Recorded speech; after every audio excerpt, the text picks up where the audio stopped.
Seja muito bem-vindo ao programa Conexão com André Rummel e continuando uma série muito legal que eu estou fazendo aqui com meu amigo Paulo, escritor do livro Finanças em Família, uma história real de superação, aprendendo a lidar com finanças com ou sem dinheiro.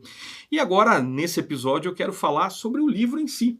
Você falou sobre sua família, falou sobre uma série de coisas gostosas e legais, e eu quero agora que você fale um pouquinho de como é que foi escrever o livro, como foi essa experiência, de ter que lidar com essas situações do livro, para daí colocá-las aqui, para edificar a vida de outras pessoas. Inclusive você encontra o livro no site, é www.finançasemfamilia.com.br. Lá você pode adquirir o livro para poder ser abençoado com o conteúdo dele, que é muito legal. Eu estou olhando aqui a forma como ele escreveu e está muito 10. Fala um pouco para a gente dessa experiência, Paulo. Legal.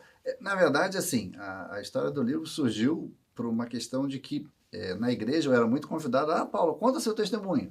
Fala o que aconteceu. E aí chamava minha esposa, Marta, encontro de mulheres. Fala seu testemunho, que vocês superaram a dificuldade financeira, hoje vocês são empresários, têm uma vida mais estabilizada e tal. E aí uma vez eu conversando com uma colega minha, ela falou assim, Paulo, por que você não escreve livro? Eu falei, eu sou escritor, eu vou escrever livro. Quem sou eu para escrever livro? Acho que a pessoa tem que estar preparada e tal. E aí quando foi em 2019, isso aconteceu em 2000, 2001, o processo de quebra, de ressurgimento, foi até mais ou menos 2003, 2004. E como a gente começou, a partir daí, a trabalhar com o Ministério de Finanças na igreja, até eu brinco quando eu falo Ministério de Finanças, vamos chamar lá para o lugar do Guido Manta, que é outro, esses caras aí. Boa, é verdade. Mas, na verdade, dentro desse processo da igreja, as pessoas falam, Paulo, então conta a sua história e tal.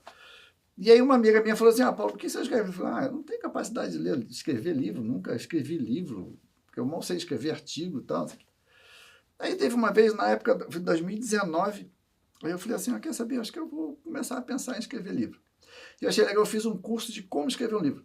Que legal. Porque eu falei, eu não vou sair escrevendo do nada, Aí fiz esse curso, ela tem uma menina, eu nunca vou me esquecer, o nome dela é Helena, ela tem vídeo na internet, a menina, sei lá, ela deve ter 18 anos. E ela tem uma dicção e uma forma de ensinar que eu achei sensacional. Tanto que até no próprio livro eu coloco como eu escrevi o livro. Lá ela coloca, você tem que pensar no roteiro, o que você vai escrever, como que você vai dividir cada capítulo. Eu nunca tinha visto isso no livro. Você coloca aqui no início a estrutura da obra, né? Como que foi feito. Então eu fiz todo o processo, porque na verdade essa menina ela colocou no treinamento dela, falou, é importante você passar para as pessoas como você chegou naquele livro. E eu resolvi incluir isso no próprio livro. E aí dentro desse processo comecei a fazer, falei, mas o que eu vou colocar? E eu conversando com a minha esposa, eu falei, primeiro vamos contar a história. Do processo da quebra e da forma como que a gente buscou o reequilíbrio. E a partir daí eu falei, mas vai ser só isso? Aí a gente conversando, por que a gente não começa a contar as experiências que a gente passou em ajudar as pessoas? Muito bom. E daí a gente começou a contar aquilo que aconteceu com algumas famílias. Por exemplo, eu conto uma história de uma família que procurou a gente, era um casal, e eu sempre me dispus, sempre levei para minha casa, falei, não, vamos lá para casa, e toda quarta-feira das 8, era para sair das 8 às 9, e essa família ficava das 8 à meia-noite, das 8 às 11. A gente lanchava, conversava e tal, e tal. E era engraçado que a gente via, alinhava, e ele o tempo todo, não, porque ela é gastadeira, porque ela é gastadeira. Ela falou, não, porque ele é gastador, porque ele é gastador. Eu falei, não, gente, vocês têm que entrar no consenso e tal. A gente fazia a reunião de 3 horas, 4 horas, definia uma linha de trabalho, o que eles tinham que fazer, deixar de fazer. E ele falou assim, legal e tal. Ele chegava em casa, me passava um e-mail de 3 páginas dizendo tudo quanto o que eu tinha falado. Não, Paulo, eu não acho legal, porque ela é assim, ela é assado. Aí fizemos o primeiro encontro, e o segundo encontro, eu falei, cara, vamos ter que repensar, olha, eu estou dando o meu tempo para te ajudar, para poder fazer você buscar o reequilíbrio e tal. Ele, não, Paulo, veja, mas ela é muito difícil. Cara, me desculpa, você também é difícil, você tem que entender. E aí teve o terceiro encontro, quando ele fez isso, que ele mandou o e-mail, eu liguei para ele, já era 1h pouca da manhã, eu falei, cara, assim, me desculpe, mas eu não vou te ajudar em mais nada, porque você não quer ser ajudado. Não, você vai me deixar na mão. Eu falei, desculpa, mas o problema todo é que toda aquela orientação que eu te passo, você não segue, você ainda fala contra. Eu falei, então, desculpa, não tem que fazer. Uma das coisas que eu aprendi nesse processo, até com a própria palavra do pastor Silvado, lá da igreja, falou, Paulo, a gente tem que ajudar quem quer ser ajudado. É verdade. Não adianta a gente libertadores. Exatamente. Não adianta a gente querer. E eu ficava preocupado, falei, não, mas eu tenho que ajudar o cara. Porque o cara está com um problema. Depois que o pastor me comentou, eu falei, pastor, o senhor tem razão. Porque se o cara não quer ser ajudado, a gente tem que colocar o limite. Então, todo o processo hoje de mentoria que eu faço a partir do livro, eu passo para as pessoas algumas tarefas. Você tem que fazer isso, isso. Se a pessoa faz, legal, eu dou continuidade. A pessoa não faz, eu cobro uma vez, 2 vezes, na terceira eu falo assim, ó, obrigado, Já foi. deu, né? Porque Exatamente. eu trabalho isso com o Ministério. Hoje eu estou começando a trabalhar isso de forma profissional, porque pessoas não cristãs estão me procurando por uma questão de publicação no LinkedIn, Claro. no Instagram. Não, e as pessoas vão reconhecendo, né? Exatamente. Outras pessoas vão testemunhando sobre o que você está fazendo. E aí, né? nesse processo, a gente resolveu escrever o livro de uma forma mais densa, contando todos os episódios. Por que a gente quebrou? Que é uma pergunta que o pessoal me fazia, né? Eu falei, Paulo, mas como é que a gente chega a quebrar? Como é que a pessoa física quebra? Eu falei, simples. Bem facinho. Eu trabalhava na HSBC, não era bancário, porque eu sempre trabalhei na área de TI, mas era bancário, porque trabalhava no banco, né? Ganhava muito bem, era gerente de projeto, com relação ao salário, não tinha questão nenhuma. Minha esposa trabalhava na CCV, também vendia muito carro, a gente tinha uma vida super, carro, casa própria, carro próprio, tudo quitado. Tudo tranquilo. Meu filho tinha 2 anos, 3 anos, mais ou menos, minha filha estava para nascer.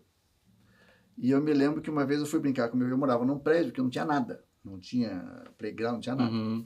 Eu tinha que sair com ele para uma pracinha, para poder jogar bola, brincar e tal. E a gente chegou na pracinha e falou assim, pai, eu esqueci aquela bola. Eu falei, cara, não vou voltar em casa. Eu falei, quer saber? Vou comprar uma casa. Eu cheguei em casa e minha esposa falou, vamos comprar uma casa. Aí, na hora, resumindo, em um mês comprei uma casa. Eu sou carioca. Carioca é muito medroso com relação à questão de segurança, para morar em casa. Falei, Naquela época já era assim, já, imagina hoje em dia. Imagina hoje. Eu falei, vou comprar uma casa em condomínio fechado. Onde é que tem condomínio fechado bom? Santa Felicidade. Lá é alto padrão. Não tem problema, ganho bem, posso comprar. Resumindo a história, porque ela é longa, mas o livro conta com detalhe, o que eu fiz? Eu tinha um apartamento quitado, desde a entrada na casa, paguei a pagar uma prestação que eu jamais imaginaria que podia pagar. Só que era uma casa zerada, ou seja, casa novinha, no condomínio de luxo. Tive que investir todo. Então eu tinha que mobiliar a casa inteira. Eu ia botar móvel velho numa casa nova. Comprei tudo novo. Eu tinha um Corsa quitado. Eu não podia morar no condomínio de alto padrão com Corsa. Comprei um Vectra. Isso é perigoso. Zero. E aí, na verdade, não podia ter um carro só. Era Santa Felicidade, tinha que ter 2 carros. A igreja no Bacaxeri, trabalhava no Vila Auer e tal. Aí, nesse processo, compramos outro carro. Resumindo a história, em menos de um ano, e o meu gerente do banco era muito meu amigo. O endividamento foi lá para cima. Não, e o gerente do banco era muito meu amigo. Chegava assim, Paulo, eu não consigo pagar. Não tem problema, eu aumento o teu limite. Meu Deus. Eu aumento o teu limite e você paga todas as contas. Muito amigo. Em 1 ano e meio, mais ou menos, eu quebrei literalmente. E foi duro a forma com que eu quebrei. Né? Eu quebrei porque eu não conseguia mais usar dinheiro na mão. Só passava cartão. Porque eu não conseguia sacar dinheiro, porque eu não tinha saldo nunca. Sim. E eu tinha que pagar diarista. Era a única conta que eu pagava em dinheiro. E essa moça está com a gente há 28 anos, essa diarista. Viu meus filhos nascerem, crescerem, etc. E aí ela chegou assim, eu falei, poxa, Cida, eu não vou te poder... Eu até falo quanto o nome dela no livro, falou, você está no meu livro, Cida. Eu falei, Cida, eu não vou poder te pagar essa semana porque eu não consegui tirar dinheiro. Não, seu Paulo, não tem problema. Tá. Passou a 2ª semana, Cida. Na 3ª semana, eu falei, seu Paulo, eu estou percebendo que o senhor quebrou e não se tentou ainda. Meu Deus, a diarista falou ela isso. falou assim, eu na hora não falei nada em respeito a ela, eu falei, eu não acredito que uma diarista falou isso para mim. Lembro que eu fui pro quarto e comecei a chorar de raiva. E depois eu caí em mim e falei, ela tem razão, eu tô quebrado. Sabe por que eu dou muita ênfase? Quem assistiu os programas de modo geral, desculpa passar um pouquinho do tempo, é que eu, em 14 anos de casado, que na época eu nunca tinha conversado com a minha esposa sobre finanças. Por isso que eu dou muita ênfase com relação à família, que é uma coisa que é Nós vamos importante. continuar esse papo. Amém. Nós vamos continuar, vamos para um breve intervalo. Eu já volto a compartilhar a palavra e amanhã você precisa assistir o final, o desfecho dessa série aqui. Fica com a gente, já volto.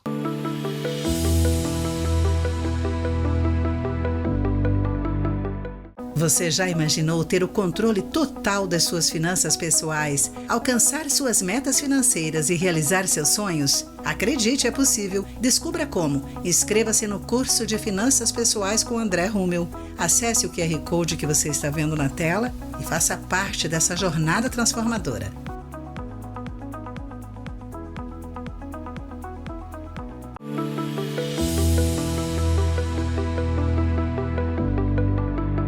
Quero compartilhar algo precioso da palavra de Deus que está lá em Lucas 14, 28. Um versículo bem conhecido, mas infelizmente pouco praticado. E está dentro do contexto que a gente vem trabalhando nessa série. Olha só.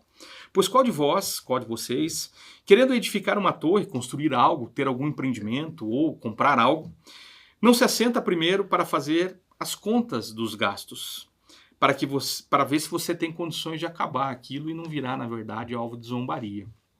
O que nós estamos tratando aqui é justamente isso. Quando nós não sentamos, não gastamos tempo para planejar as coisas, a chance disso sair fora do controle é muito grande. Quando o nosso Senhor é o limite do cartão, o limite do cheque especial, ou a amizade de um gerente de banco, ou até, infelizmente, né, pessoas que vão fazer trocas de cheques com agiotas ou coisas piores ainda. Quando os nossos senhores são essas coisas, nós vamos ter problemas na área financeira. Por isso é importante, quando for tomar uma decisão, primeiro, ore sobre aquilo, escreva sobre aquilo, pense sobre aquilo e, principalmente, submeta esse plano ao Senhor, para ver se aquilo que você está pensando em fazer vai ter lógica e vai ter condições de acabar bem, para que você não seja alvo de zombaria. Aprenda a sentar primeiro, calcular bem certinho o que você vai fazer para que você possa ser bem-sucedido em todas as coisas. Deus abençoe muito a sua vida e vejo você amanhã aqui no programa Conexão com André Rummel. Deus te abençoe.